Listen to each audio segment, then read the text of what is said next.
Hello everyone. तो first of all तुम्हारा बहुत बेसि धन्यवाद जानाइছো इमानखिनि सपोर्ट करार कारण। समय नष्ट नकराকৈ आमी मेइन टपिकটো आरम्भ करिम।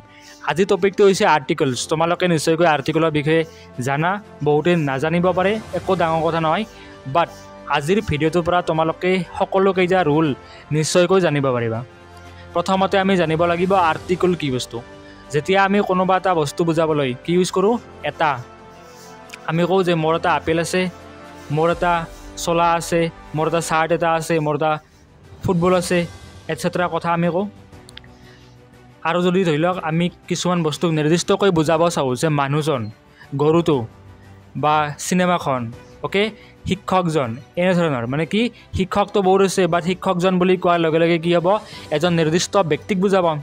অ'কে, তেনে ক্ষেত্ৰত আমি কি ইউজ কৰিব লাগিব, আৰ্টিকল ইউজ কৰিব লাগিব। আৰু আৰ্টিকল কেইটা আছে, তিনিটা আছে। প্ৰথমটো হৈছে এ, নেক্সটটো হৈছে এন, আৰু থাৰ্ডটো হৈছে ডি। অ'কে, 3 নম্বৰ আৰ্টিকলটো হৈছে ডি। এতিয়া আমি জানিব লাগিব ৰুলকেইটা। প্ৰথমতে এ কি বুজাব, এ বুজাব এটা, আৰু এনেও কি বুজাব, এটাই বুজাব। বাট যিটো ইউজ আছে সেইটো কিছুমান ক্ষেত্ৰত বেলেগ বেলেগ হয়। যদি প্ৰথমটো ৰুল হৈছে যে আৰ্টিকল এ বুজাব এটা বস্তু, আৰ্টিকল এ কি বুজাব, এ মানে কি হৈছে এটা। I am a man, okay, মই এজন মানুহ। I am a boy, she is a girl, okay, she has a car, okay, এই ধৰণৰ মানে তাইৰ এখন গাড়ী আছে, এখন বা এটা, okay, এই ধৰণৰ বস্তুবিলাক বুজাব। তো চিম্পলি আমি চাম, যিটো আমি আৰ্টিকল লিখিছোঁ ইয়াতে তোমালোকে নিশ্চয়কৈ দেখা স্ক্ৰীণত, হি ইজ এ বয়। ইয়াতে যিটো এ আছে এইটো কি হ'ব, আৰ্টিকল হ'ব। অ'কে, তোমালোকে জাষ্ট এটা বস্তু মনত ৰাখিবা, যদি ৱৰ্ডটোৰ আগত কি থাকে, এ ই আই অ' ইউ, এইকেইটা কি হৈছে ভাৱেল, ভাৱেল আছে 5টা, এ ই আই অ' ইউ। তো এইকেইটা যদি থাকে তেতিয়াহ'লে কি দিব লাগিব, আমি আগত এন দিব লাগিব। তোমালোকে চাবা এইটো এক্সাম্পল চাবা স্ক্ৰীণত, যে হি চ ডেছ ইগল। ইগল বুলি কোৱাতে কি উচ্চাৰণ হৈছে, ভাৱেল উচ্চাৰণ হৈছে। ই আছেনে নাই, আছে। তো সেইকাৰণে কি দিছোঁ আমি, এৰ সলনি কি দিছোঁ, এন দিছোঁ। এটা বুজাইছে বাট কি দিছোঁ, এন দিছোঁ।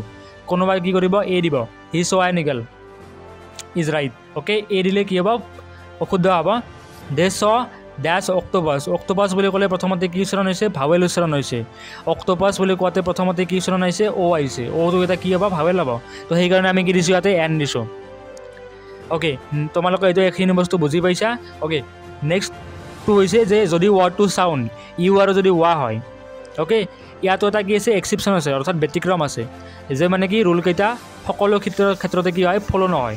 কেইটামান ক্ষেত্ৰত কি হ'ব, ৰুলটো কেতিয়াবা ফ'ল' নহ'ব পাৰে। তো সেই যিটো চিটুৱেশ্যন আছে বা কণ্ডিশ্যন আছে সেইটো তোমালোকে জানিব লাগিব। বহুত বেছি ইম্পৰ্টেণ্ট, ইয়াৰ পৰা বেছিভাগ কুৱেশ্যন আহে।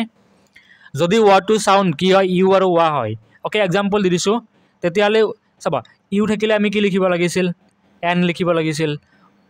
অ'কে, অ' থাকিলে আমি কি লিখিব লাগিছিল, এন লিখিব লাগিছিল, ৰাইট। কাৰণ অ' আৰু ইউ কি হ'ব, ভাৱেল হ'ব। বাট তোমালোকৰ এইটো এটা এক্সেপশ্যন হ'ব, যদি ৱৰ্ডটো তোমালোকে পোনপ্ৰথমে পঢ়িব লাগিব। পঢ়াৰ পিছত যদি যিটো স্পেলিং আছে, সেই স্পেলিংটো প্ৰনাউন্স কৰাৰ পিছত বা উচ্চাৰণ কৰাৰ পিছত, ৱৰ্ডটো মাতাৰ পিছত বা পঢ়াৰ পিছত যদি উচ্চাৰণটো ইউ বা ৱা হয়, ইউ বা ৱা হ'লে তাৰ আগত কি বহিব, এনৰ সলনি এ বহিব। এক্সাম্পল হিচাপে 1 ৰূপী নোট। 1 ৰূপী বুলি কওঁতে কি আহিছে, ওৱান বুলি কওঁতে কি আহিছে, ৱা আহিছে। অ'কে, 1 যেতিয়া মই ৱৰ্ডটো প্ৰনাউন্স কৰিম তেতিয়া কি আহিছে, 1 বুলি কোৱাৰ লগে লগে ৱা আহিছে। তো ৱাৰ আগত কি বহিব লাগিব, লাগিছিল এন বহিব, বাট কি বহিব, এ বহিব। এ 1 ৰূপী নোট। নেক্সট হৈছে এ ইউনিয়ন। এই ইউনিয়ন কিয় লিখিছোঁ, এন ইউনিয়ন লিখিব লাগিছিল, বাট লিখিছোঁ কাৰণ ইউনিয়ন যিটো ৱৰ্ড আছে সেই ৱৰ্ডটো প্ৰনাউন্স কৰাৰ পিছত কি হৈছে, ইউ আহিছেনে নাই, ইউনিয়ন। ইউনিয়ন বহুতে কি কৰিব, ভাৱেল লিখিছে, এন বহাই দিব, বাট ভুল হৈ যাব। কাৰণ যিটো ৱৰ্ড আছে ৱৰ্ডটোৰ উচ্চাৰণৰ ওপৰত নিৰ্ভৰ কৰিব। এ আছে, এ বহাইছোঁ কিয়, বিকজ ইউনিয়নত কি আহিছে, ইউ উচ্চাৰণ আহিছে। অ'কে, তোমালোকে এইকেইটা কি থাকিব, হোমৱৰ্ক থাকিব। Okay, he has dash university, they have dash 100 rupee note. তোমালোকে কমেণ্টত নিশ্চয়কৈ জনাবা, নিজকে টেষ্ট কৰিবা। অ'কে, নোৱাৰিলে মোক কমেণ্টত জনাবা, বুজি নাপালে ক'বা, মই তোমালোকক ডাউটখিনি ছল্ভ কৰি দিম। এটা ইম্পৰ্টেণ্ট বস্তু হৈছে দা বা দি, যিটো মানে কি THC যিটো আছে সেইটো এটা আৰ্টিকল হয়, ডেফিনিট আৰ্টিকল হ'ব। মেইন কথা হৈছে ইউ কে। তোমালোকে নিশ্চয়কৈ শুনিছা ইউ কে, যাক আমি ব্ৰিটিছ কিংডম বুলি ক'ম বা ইংলেণ্ড বুলি কওঁ। আমেৰিকা যুক্তৰাষ্ট্ৰ, ইউ কে বা USA, এই দুয়োখন দেশৰ আগত কি বহিব লাগিব, দা বহিব, দা আৰ্টিকল বহিব।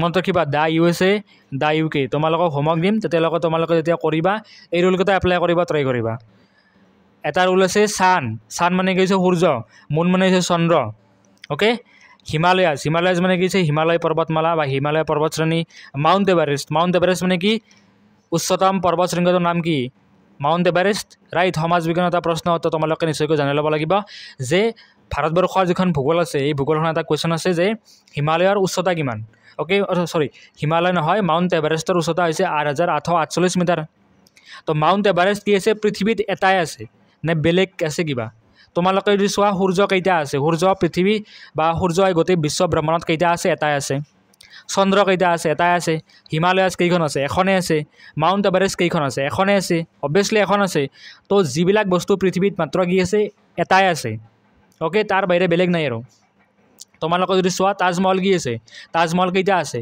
তাজমহল পৃথিৱীত কি আছে এটাই আছে ওকে তো সেইকাৰণে কি লিখিব লাগিব তাৰ আগত আমি সদায় দা লিখিব লাগিব আমি যদি তোমালোকে যদি কওঁ যে মই তাজমহললৈ গৈছিলোঁ তোমালোকে লিখিব লাগিব I went to তাজমহল লিখিলে হ'ব নাই নহ'ব বিকজ তাজমহলৰ আগত কি লাগিব সদায় দা তাজমহল লাগিব দা ছান লিখিব লাগিব বিকজ ছানটো হৈছে এটাই আছে দা মুন লিখিব লাগিব দা হিমালয়াছ লিখিব লাগিব যিহেতু এইকেইটা মাত্ৰ এটা বস্তু চ' এই ৱৰ্ড কেইটাৰ আগত কি পৰিব দা আৰ্টিকল দিব লাগিব ওকে এইখিনি তোমালোকৰ ৰুল আছিল ওকে তোমালোকে এতিয়া এই যিকেইটা ৱৰ্ড আছে মানে কি হোমৱৰ্কখিনি আছে হোমৱৰ্কখিনি তোমালোকে নিশ্চয়কৈ কৰিবা ওকে আৰু এটা ৰুল এটা আছে অনেষ্ট এইটো আমি HONEST তোমালোকে দেখিছা সেইটোৰ উচ্চাৰণ কি হ'ব অনেষ্ট তোমালোকে নিশ্চয়কৈ শুনিছা যে টিচাৰবিলাকে যেতিয়া পঢ়াব তেতিয়া মানে কি এইটো ষ্টাৰ্ট কৰে তো অনেষ্ট এইটো হনেষ্ট নহয় অনেষ্ট হ'ব অনেষ্ট হ'লে কি হ'ব অ উচ্চাৰণ হৈছেনে নাই তো অ উচ্চাৰণ হোৱাৰ কাৰণে কি হ'ব he is an honest man okay আৰু 4 নম্বৰ যিটো কুৱেশ্যন আছে সেইটো মই কৰি দিছোঁ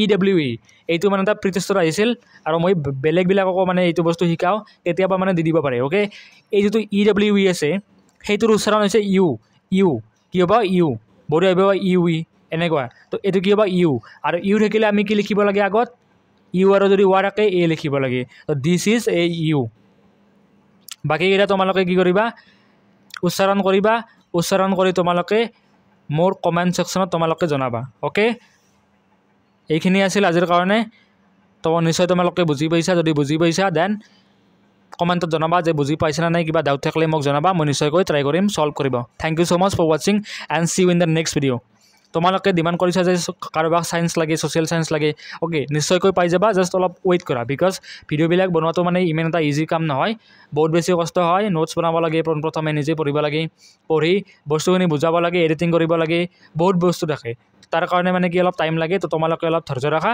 নিশ্চয়কৈ পাই যাবা সকলোবিলাক বস্তু পাই যাবা তেতিয়ালৈকে তোমালোকে ভালদৰে বস্তুখিনি পঢ়িবা thank you so much for ৱাচিং